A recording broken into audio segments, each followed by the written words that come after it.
Welcome, guys, gals, and non-binary pals, to this week's episode, very special episode of Buffy Boys. My name is Joel, I'm one of your hosts, and with me, as always, is my co-host Brian. Say hello, Brian.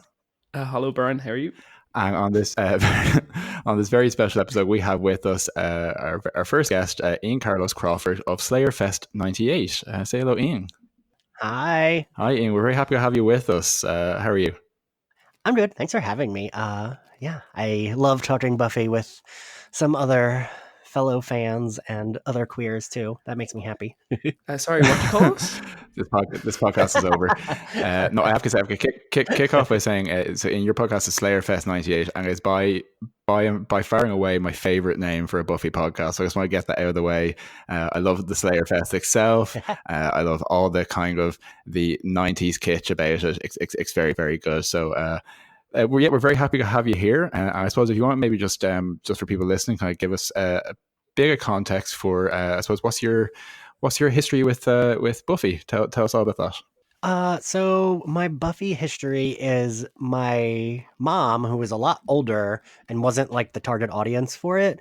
She really got into Buffy because she said she liked that Buffy was like a strong female hero, but like still had friends. And she liked because my mom was like very big into soap operas, and she liked that it balanced like, oh, she's a superhero, but also there was like, drama and like cast of characters and all that.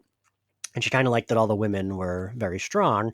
And I was like that nerd and was like, oh, you're watching that show. And I remember like the first episode I actually saw her watching was we had this like really small, crappy TV in the kitchen.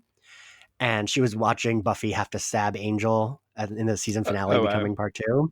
And she was just crying. And I remember being like, are you crying over this show? And she was like, you don't understand. And then in season 3, I was like, oh, let me give the show a shot. And I watched like Faith, Hope, and Trick was the first episode I watched. And I remember thinking that Eliza Dushku was like so cool.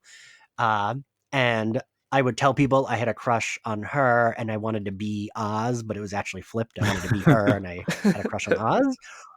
And then I got like hooked. But then I don't think this happened with you guys, but in America, they didn't play the finale. All right.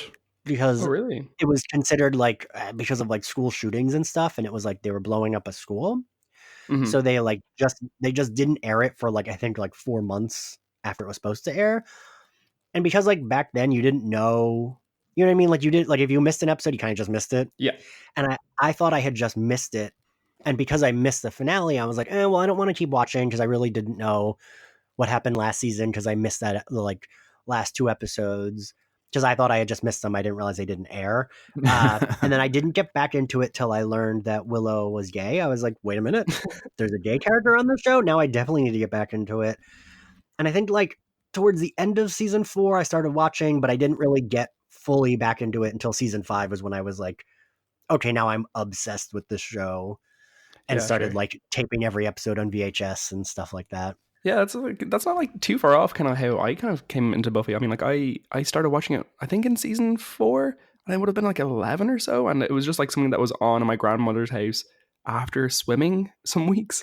And yeah, it was I was just like, I remember the first episode I watched, which I mean probably says more about me than I'd like, was the episode where Tara's family comes in, which I can never remember the name of. And Family. Yeah, I remember the last thing, huh? It's just called Family. Yeah, Family, yeah. So when Tara and Willow are like floating above the bronze, I remember that was like the last image of Buffy for that episode, and I was like, this is making me feel a certain way. I don't 100% understand it, but you know, that's cool. And and I remember like, you'd kind of try to make sure that you got to my grandmother's house because she had the channels that it was airing on, and we didn't have those at home. Okay. So it was a real struggle to make sure we got there to watch Buffy for the week. Oh, so was Buffy not on basic cable for you guys? So funny enough, in Ireland, okay, if you are going by the rules and actually like getting the broadcast stations that you should actually be getting, it's 4 stations in total. Or it was in the 90s. It was at the time, yeah. Yeah, but everyone kind of had like massive aerials in the top of their house that you'd get all the British TV from as well. And you could get like BBC and Channel 4 and stuff like that from that basically. So my grandmother had like loads of channels and was always amazing being able to go over to her house and watch you know, The Simpsons 8 episodes in a row on Sky One kind of thing. But yeah, we had basically no channels in my house. It was the worst. Yeah, I have a very specific memory of Buffy when I was watching it. I was obviously, you know, Brian, as you're well aware of, I was a massive wuss when it came to anything to do with horror or anything mildly controversial up until like a couple of years ago. But I have this memory of Buffy being a really scary show and like a really like illicit thing to be watching. And I think for whatever reason, the things that stuck out for me were things like Willow flaying Warren.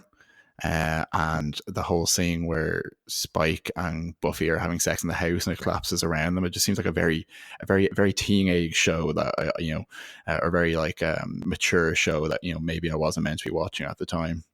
I don't think it stands up as like a very adult show looking back in that respect, but I felt really cool for sneaking a couple of episodes kind of out of the corner of my eye or whatever, you know. I love that. I mean, it's kind of adult, right? Like, you don't see a house being fucked down in like a kid's show. Not a kid show that's gonna run for very long. Yeah. I mean, I always say that specific scene ruined like my expectations for sex as an adult. Like, oh, you don't collapse a house when you have sex? Ugh, boring. Exactly, yeah. It like really messed with a whole generation of young gay boys' ideas of fornication. I feel like, specifically gay boys. Oh yeah, like absolutely. It's so specific that like I'm pretty sure that everyone I knew growing up who was kind of obsessed with Buffy ended up to be queer in some form or another, you know? Yeah. I think every person I've dated, the only like the few of them that haven't watched Buffy, it's like, okay, now they're gonna watch Buffy, and they've like gotten into it because I nagged them to death. I mean, I think that should be a prerequisite. You know, you can put that on all your profiles online, being like, you know, must love dogs, must have a deep obsession with Buffy the Vampire Slayer. If you don't please just don't write to me, you know? If you're not willing to at least get into it. Yeah. Well, that's one of the interesting things, I think, because you know, one of the things we want to talk about, and we look at a lot, I think, on our show. I think definitely on kind of these kind of retrospectives is how it was such a important show for queer people. Why, you know, people are resonated with it so much and so on and so on. But I find that the generation of queer people, even a few years younger than us, are kind of people who are 19, 20, 25, haven't really seen Buffy. I find more and more I'm speaking to people of kind of that age, and they don't really, they haven't watched it. They don't really have the connection with it like so many of us do. Yeah, I would agree with that. Yeah, that's true for sure. I think there's a distinction there in terms of just like what content you could access, you know? Yeah. Because if you think about it, like people who are slightly younger than us, they're not young enough to have like had all the content all the time the way that people do these days. So if it wasn't actively airing for them, you know, if Buffy season 4 wasn't airing on, you know, a Saturday morning kind of thing, there was no way for them to go off and like find it unless you're buying the VHSs, which I did. Yeah. Or the, you know, if you're really fancy, if you got it to find some of the seasons on DVD. But like that really wasn't the done thing, you know? So if it wasn't airing, there's probably like a good gap of like 5 years where like queers just didn't have access to Buffy. It was a hate crime, really. Yeah, it was very homophobic. But no, cause I think as well, like, because, you know, and it's great. Obviously, it's great that there's so much representation on television now. But I think you know, it's one of the difficult things about looking at Buffy at this distance is that if that aired today, you know, we would probably say that there's not really, you know, obviously there's gay characters in there and Willow is there and there's that relationship, but there's not maybe the level or the consistency of queer representation that we come to expect now. But I suppose it's not I think looking back, like there's maybe not as much appreciation of how groundbreaking it was at the time, you know, because I think like one of the things, Brian, that I was saying to you recently is that there was kind of commentary around season 3 that it was the gayest show on network television at the time, despite the fact that there weren't any overtly gay characters in the main cast, but just because it had such of a focus on kind of the coming out narratives or analogies for the coming out narratives. But I think if you're looking at it as someone who's 20 now, maybe it doesn't seem as obviously gay as it does to us. Right. I don't know. I mean, it's a funny one because I think there's definitely an aspect there where it's like this show was like actively, you know, it kind of spoke the language that, you know, young queer people kind of could access, and it felt like a welcoming space in some ways. You know, the characters are all like, they're liberal, they're young for the most part, and they're, they tend to not like say super homophobic things on a weekly basis, which is good. I think that probably like, you know, especially back then. yeah, exactly. I mean, there's like we like everyone in the world, we kind of reasonably recently rewatch a bit of Friends, and just the level of like homophobia and transphobia specifically in that show is just mad. Like, Yeah, I feel like, yeah, like you said, the fact that this was a show that existed and they weren't making gay jokes at all is like impressive, because back then every show was making, like, even Friends, that at the time was considered fairly progressive, like still was making a ton of gay jokes. Yeah, a friend of mine, his wife like really loves Friends, and he said they were revisiting it, and he was like, yeah, we're just kind of always cringing because it's like, ugh, that doesn't hold up.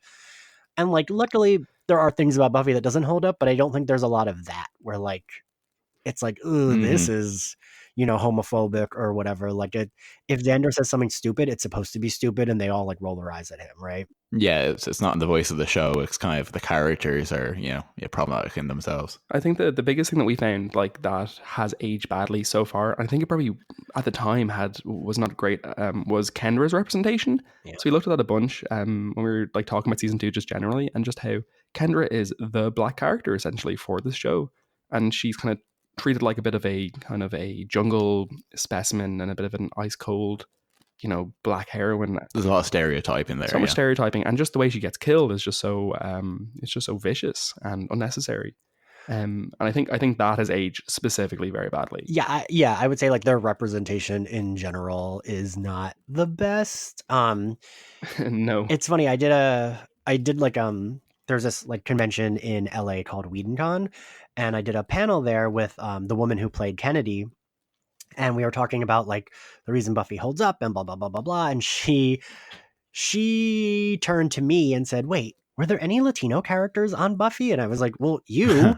And she was like, "Oh, no. I'm very white passing. So my character was white and Jewish. They didn't write her as Latino. I just happened to be." I was like, "Oh, well, I guess there weren't any then." That's so funny, because like, you know, that is just like one of those checks in my brain that I would never do, you know, but like, you know, and it's so true. There's so little variation in terms of the representation of the people there. I mean, like even I was reading recently, one of the criticisms of Willow's character over the period when it was actually airing was that she's only ever Jewish when it comes to like being in opposition to the Christians around her. You know, she's Jewish when she's saying, "Oh, I don't do Christmas," as opposed to having any like active representations of her Jewishness, you know? Yeah, that's true. The only reason I don't mind that is because at least it's like, I feel like religion in the show, they kind of make all the characters are, I mean, not really, but they're almost like either atheist or agnostic. Like none of them really participate in religious things, right? Religion doesn't really hold up in this universe, you know? Right, yeah. It's hard to be religious, I think, if you're also battling the forces of evil that happen to be, you know, kind of gross vampires. Yeah, that's true. Yeah, and they're fairly literal as well. You know, Buffy likes to have very literal physical enemies, you know. But no, I think it's something that we talk about, because, you know, looking at this as a, you know, American show, and we, you know, in Ireland, so much of our media, particularly around that period in the 90s, was imported from America and kind of influenced a lot of our culture as well. But you know, we can look at this and we can be very literate about it in terms of gender and feminism, which we can understand, and the queer side of things we're very familiar with.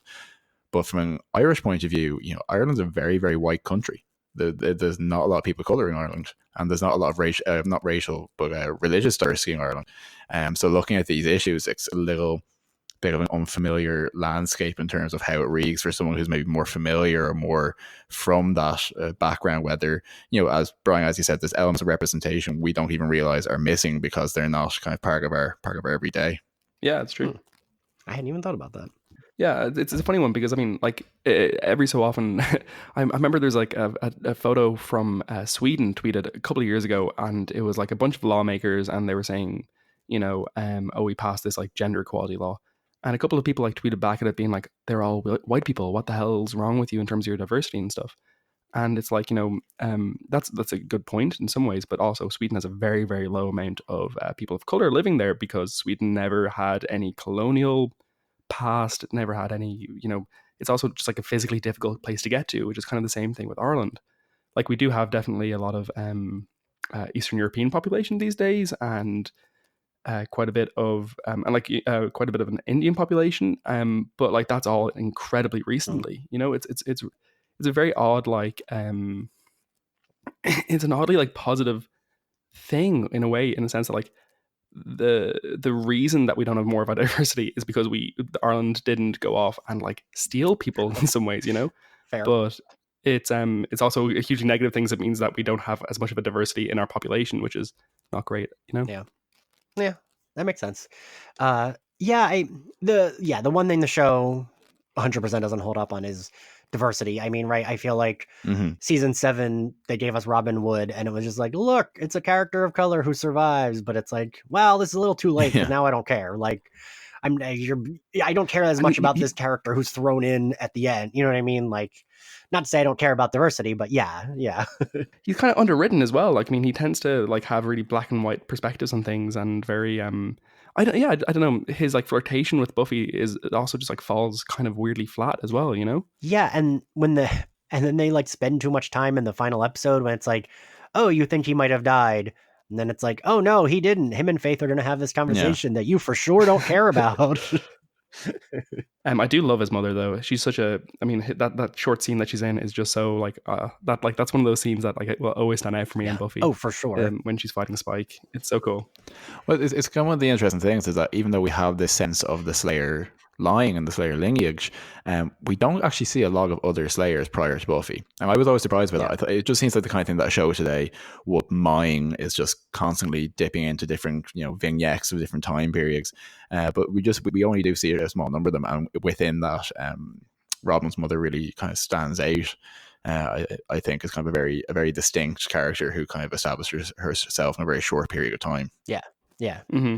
And she has a great jacket as well, so that's always important. That is important. So yeah, we just watched Gingerbread actually the other day. That was the episode we were watching on, I think it was like Monday. Oh, sorry, literally yesterday. Yeah, it was literally yesterday we watched it. But I was surprised that we again get to that kind of coming out narrative. So in the coming out narrative, obviously so heavily implied in Becoming Part 2, with like Joyce like literally saying, "Have you tried not being a Slayer?" Which, one of the maybe one of the best lines of the show. Who knows? But and again, Willow has this great conversation with her mother about where her mother's like, "Oh, you're just delusional. You're not a witch. That's crazy stuff."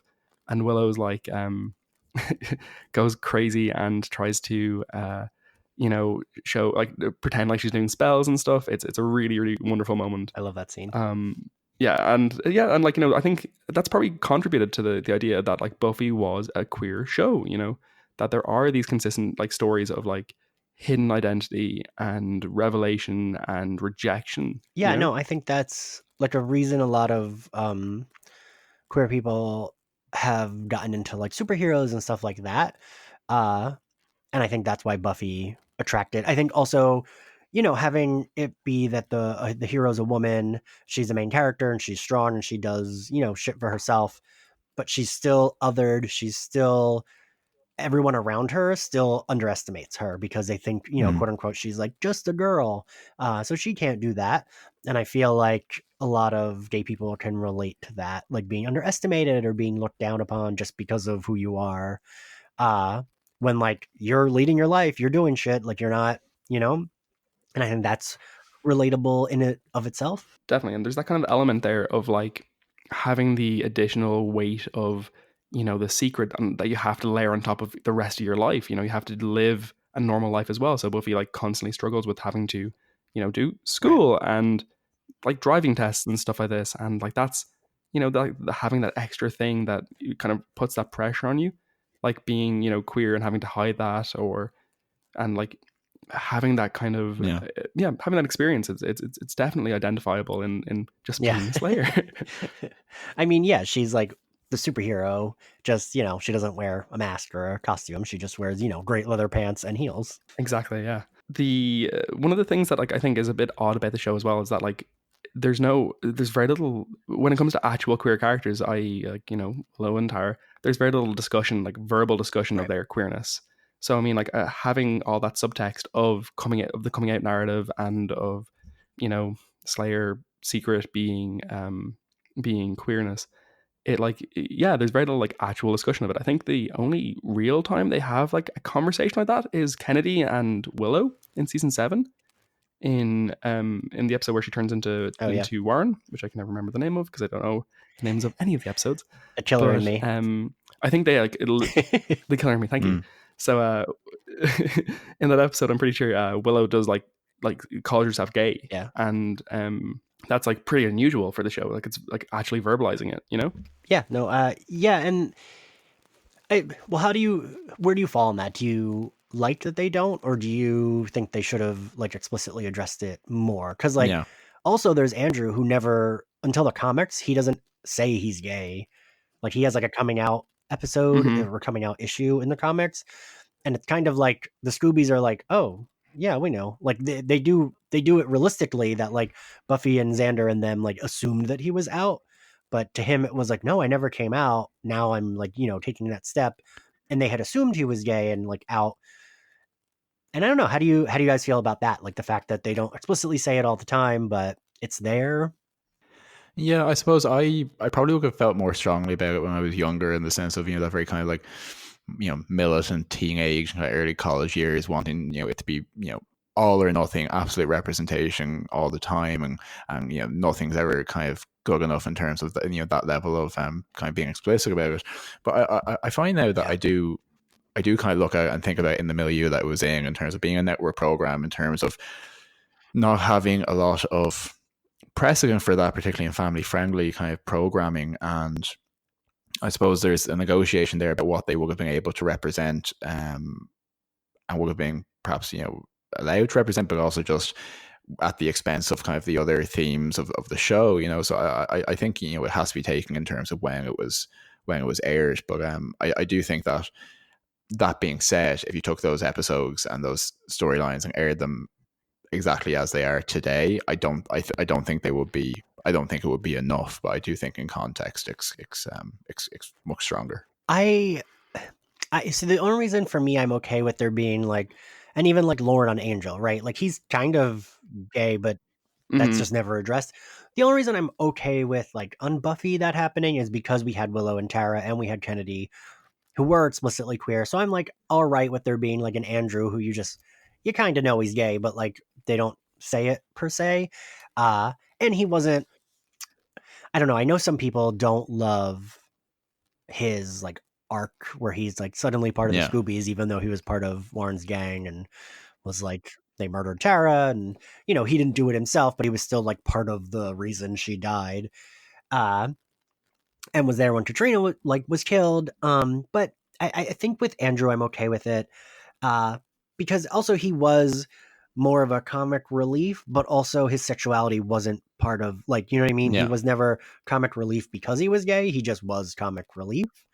And I do think maybe if there was like, if they had an episode where he came out, it might have like played too much into, because he was like a kind of ditzy sidekick, right? And I think if he had a coming out episode, it might have almost undercut it, because it's like, we only have, you know, but once he's part of the group, it's like there are 10 episodes left of the entire series. And I don't know that it would have been able to like fit well in there. So I don't know.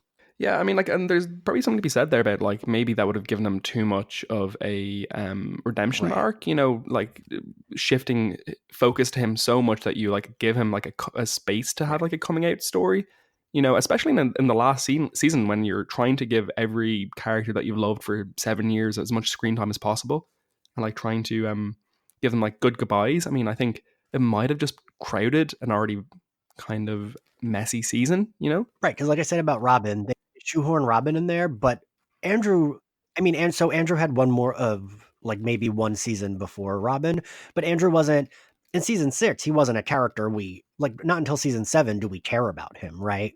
So I don't know that he's like a fully fledged character until season 7, and like you said, we already have a bazillion characters that need screen time, and he gets his own episode, which I really love Storyteller, but I don't know that he needed more, right? Yeah, exactly. My number one thing with Andrew that I'm like, what the heck, is always going to be that cameo in Yeah. Angel, where at the end he's walking away with the two models and being like, "Hey, people change." Though I have read that apparently that is what happened there was they were trying to get Michelle Trachtenberg Yes. Yeah. to guess that, and that was a line that was like a holdover from when she had done it, or that whole setup was from when she was there. Yeah. And that was her delivering that line, and that's quite funny. And so I'm kind of like, oh, maybe I'll give it a pass. Yeah, it's odd because there's definitely little things like that. I remember seeing that scene in Angel and wondering whether that was like questionable or not. But I think these, when you only have a few of these like very explicit or very heavily implied scenes, you put a lot of weight on them. You really kind of say, oh, this is, this says this about Andrew, this says, etc. But I think like, I kind of agree with you in the sense like he doesn't necessarily need to have to be the representative gay character, as it were, to be that explicit, because at the end of the day, throughout the whole course of the show with Willow, we have this incredibly strong, this incredibly layered character that is like very much of her sexuality, but also very a strong witch and a strong friend and all that kind of stuff. So I think that's she's worth a lot in terms of representation in terms of the show. Yeah. I think as well, just because of the extent to which like Willow's magic and came to represent her femininity and her lesbianism. Well, not lesbianism, her queerness, I suppose, because obviously there's a question mark there in terms of is Willow lesbian or bisexual. Which I mean, of course, we don't want to go doing any bi erasure, but obviously the kind of the witchcraft is so like specifically is such an image of traditional lesbianism, but just because all of the magic content felt so queer, I think that gives it an extra, almost a character in the show. Is like one of the queer characters magic. In the show is actually magic. Wait, did you guys ever watch 30 Rock? Yeah. There's like a bit where like Liz and Jack are walking down the street, and I forget what she says about Sex in the City. She's like, in the city was its own character, and Jack's like, that's ridiculous. That's what I just thought. But you are right. Like the magic represents queerness. Like the other characters we saw were Amy, who like, I don't know, like maybe she just turned into a rat for most of the show, and then there's the boy witch who boy that's witch, what they call him. I don't think they call him a warlock. I think his name is Michael. And I would have loved to see him. Sorry, go ahead. Yeah, I totally agree. We were actually talking about him loads the other day because he's actually he was in Rilo Kiley, which were this really good naughties band. Yeah, he was like one of the lead singers, which is really cool.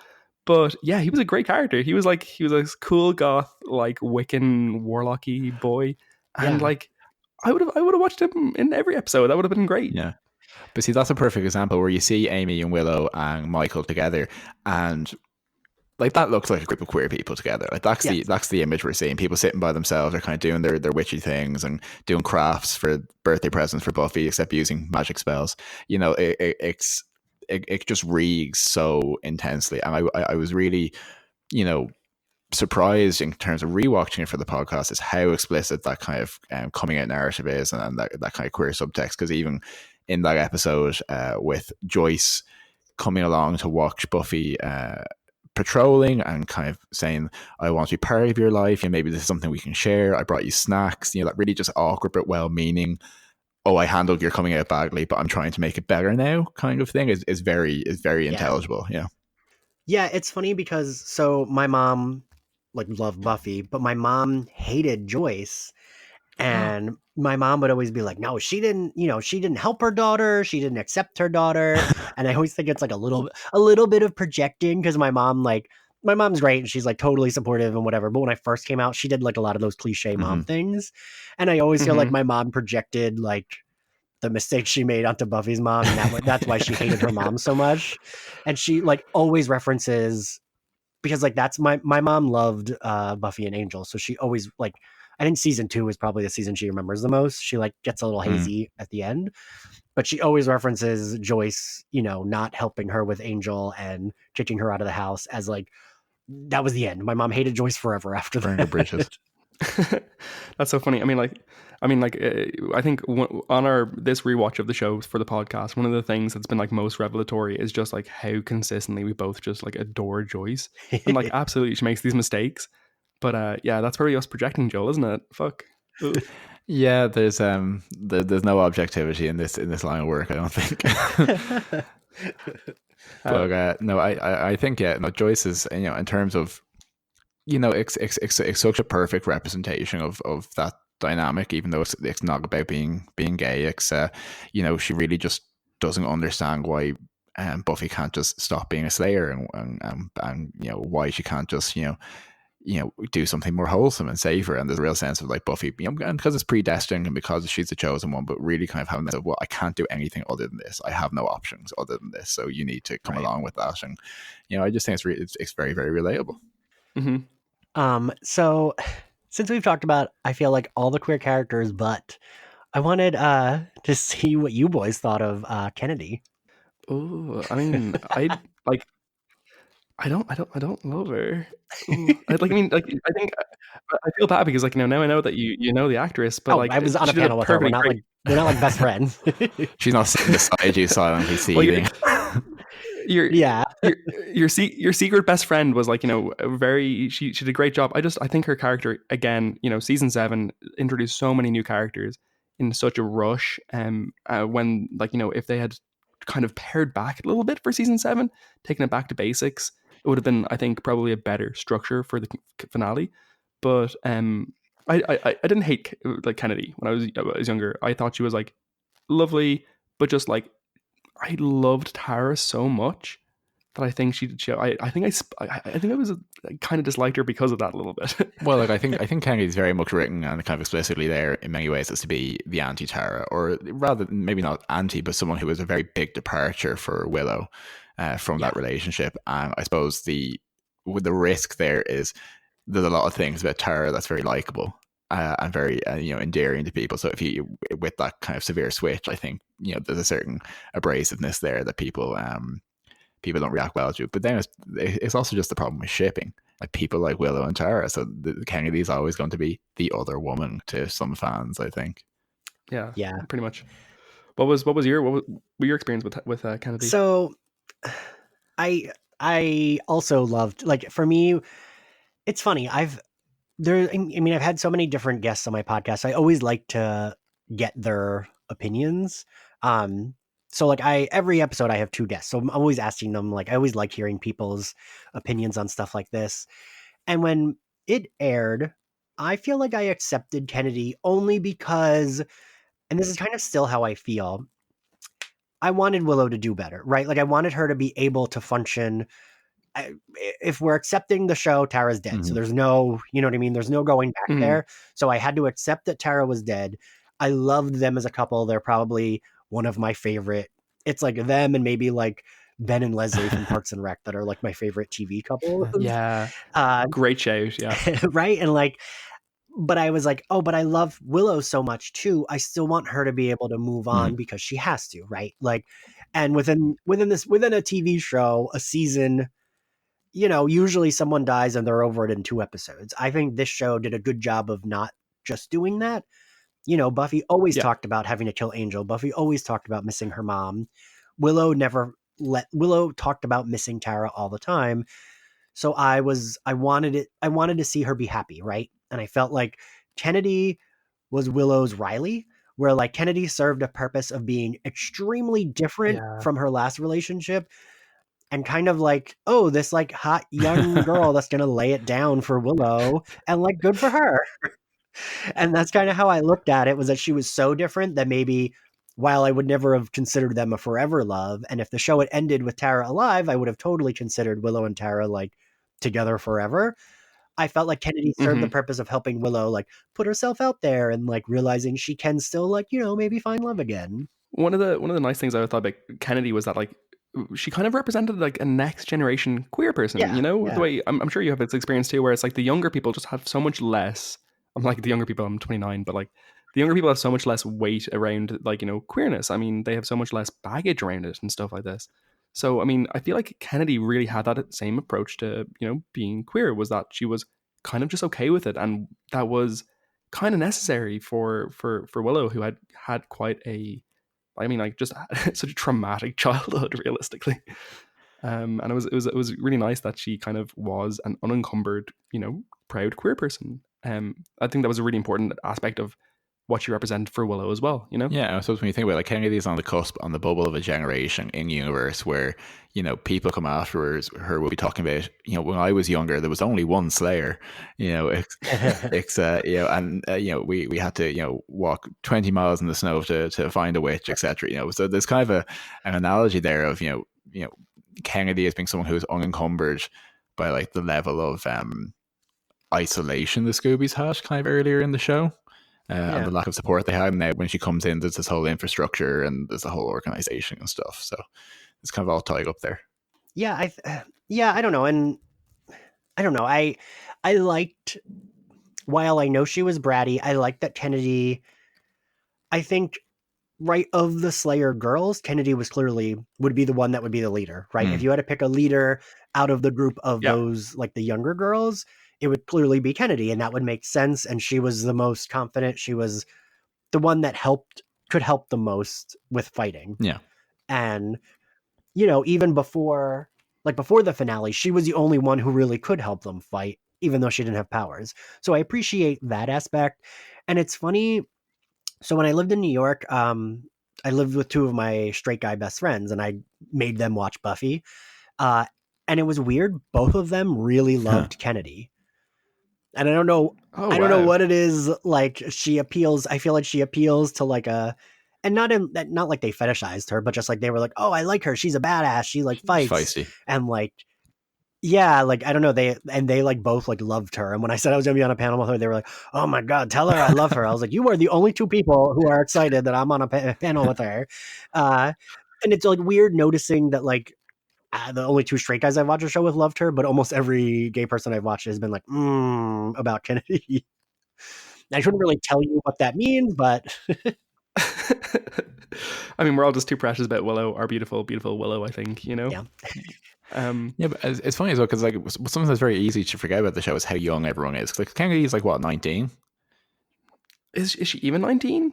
No, she must be. I think she's meant to be the oldest of the potentials, but that still puts her at quite young. Yeah, I feel like at the oldest she would be 20 at the oldest. Yeah. And, like, everyone else on the show, even by that point, is like, what, 20, 22, 23, 24. So, there's an element of, maybe she is braggy, maybe she is difficult and abrasive, but, we have this whole thing of queer people going through that kind of second, adolescence or delayed adolescence in their 20s. And I think some of that is reflected in the way that, a lot of the characters only really blossom or develop and become comfortable towards the end of the show in some respects.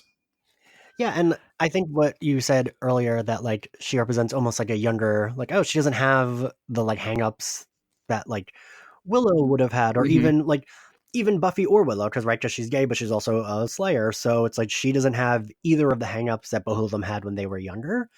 That's a great and, point, like, yeah. I don't know. Yeah, you're right. Like, I mean, I am 36, but yeah, like, when I encounter, like, younger gay people that are just, like, extremely confident, have been out since they were, like, 14, and I'm like, oh, I didn't kiss a guy till I was 19. Jesus. So, like, I guess that can relate to that. I don't know, but I do understand why people don't like her. I appreciated her for what she was, if that makes sense. I definitely I have no animosity towards Kennedy, except for the fact that she's not Tara. Understandable. So Ian, something I want to ask you about as well in terms of your opinion is in terms of, we talk about the Slayer having a lot of metaphor and a lot of representation for coming out and isolation, all about that. But on the other side of it, we also obviously have the vampires there, and in terms of what they represent, in terms of those are the two things in the show: the Slayer and the vampires. You're right. The two things in the show, yeah. It's right there in the title. But, and they're kind of obviously in opposition to each other, but a lot of the, the vampire mythology, both in the show and out of the show, is, it's very sexually charged. It's very, outside of society. It's very explorative and the age. And, so what do you feel is kind of there in terms of the vampires kind of being part of that queering of kind of the universe? What do you mean? Wait, say that again. So vampires as queer metaphor. Do you think that there is anything there, or what's there in terms of vampires also representing some kind of queer subtext on the show? I don't know. I always think of I always think of the monsters as kind of like they would be like straight bullies. I always think of like the monsters that in that way of like if Buffy's identity and like herself, she's kind of a metaphor for queerness or coming out or having, this other life. I always think the vampires and the monsters represent like straight people. That's what I always think of them as, because they're the ones that like are attacking her. They're the ones that like are doing harm to the people. Yeah, I feel like I just did the opposite of answer your question. I like turned it around. But yeah, I don't know. That's how I always view the bad guys, just because, it's like high school is hell. And that's the like early metaphors in the season. And since the vampires are bad, I'm a little Yeah. biased. So I don't consider them like a queer metaphor, but I could see that with like someone like Spike. That's when I could see it because, Sure. he's like this, we meet him and he's like this like nerdy, anxious poet. And then he meets Drusilla and she sires him. And I could see that being like, oh, if he was closeted and he met another gay person who was confident and knew who they were, and they like brought him into their fold, and suddenly he was like, oh, I can be myself. And his self was Spike, not, William, the crappy poet. Then I could see it. But yeah, mostly when it's like Buffy fighting them, I consider the monsters, unless it's Glory, all the rest of them are straight people. Fair. One of the things that we've like talked about a bunch is just like what being vamped actually does to a personality. Is like, because it's kind of it varies through the show. Like if you look at say Willow, Willow goes from this very meek, very considerate person to becoming like the opposite of that. This incredibly outgoing, very vicious being. And that's why she's such a good vampire.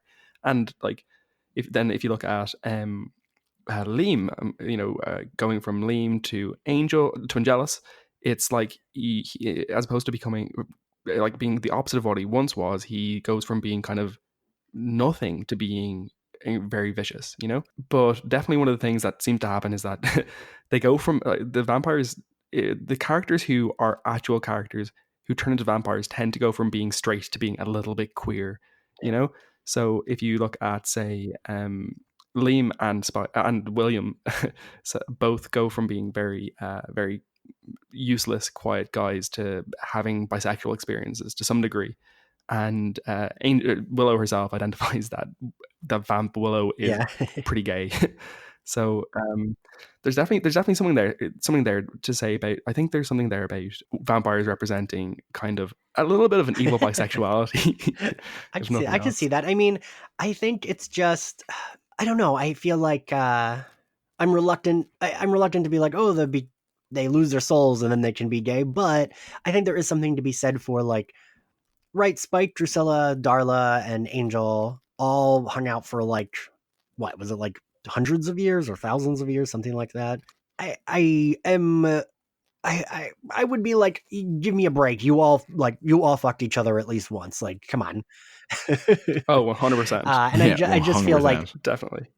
I don't know that it's like a vampire thing, more like they're all clearly like very sexual beings. They're all sexy. They just don't have hangups because they're vampires. So they're more inclined to be like, yeah, sure, why not? Sure. I mean, like, if we're going to approach it from a kind of Kinsey-ish scale, yeah, I suppose, if we take the suggestion that like most people are more bisexual than they want to let on, essentially, that like, if you remove all the social stuff and turn someone into a vampire, that some of that will, I was going to say leak out, but that's probably not the word I want to use. I think that's exactly the word you choices. Want to use. You're right. It is. But I suppose like if we're being kind to it, vampires are obviously very driven by instinct and by passion and by impulse. So it's more a sense of, as you said, them becoming more comfortable or just giving less of a fuck about what they're doing, and that kind of seeping into their lifestyle, I think. But like very much, I think with Vamp Willow, there's that sense of she's a very, very confident version Yeah. of Willow, and with that, I think like the gayness jumps out with that as well. Because then there's that line where Angel does say like, well, and then like Buffy gives him a look because he's about to say it.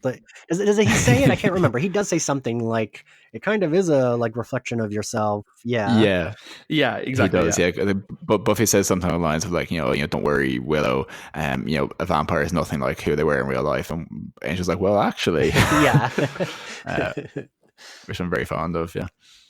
Okay. Cool. So yeah, let's do the outro bit. Okay, so I think that's kind of us for this episode, a very special episode of Buffy Boys. Just to say on my behalf and Brian's behalf, Ian, thanks very much for coming on. We really enjoyed having you. Thanks for having me. This was a lot of fun. Do you want to tell folks where they can find you, where they can find Slayerfest if they want to follow you? Yeah, you can find me on all social media platforms at Ian X Carlos, and you can find Slayerfest 98 on all social media platforms at Slayerfest X98. Great. Okay, go follow those. Nice. Thanks. Okay, so we're going to wrap up here. I hope you enjoyed this episode of Buffy Boys. Tell your friends, tell all the gay vampires in your life, and we will see you next time on Buffy Boys.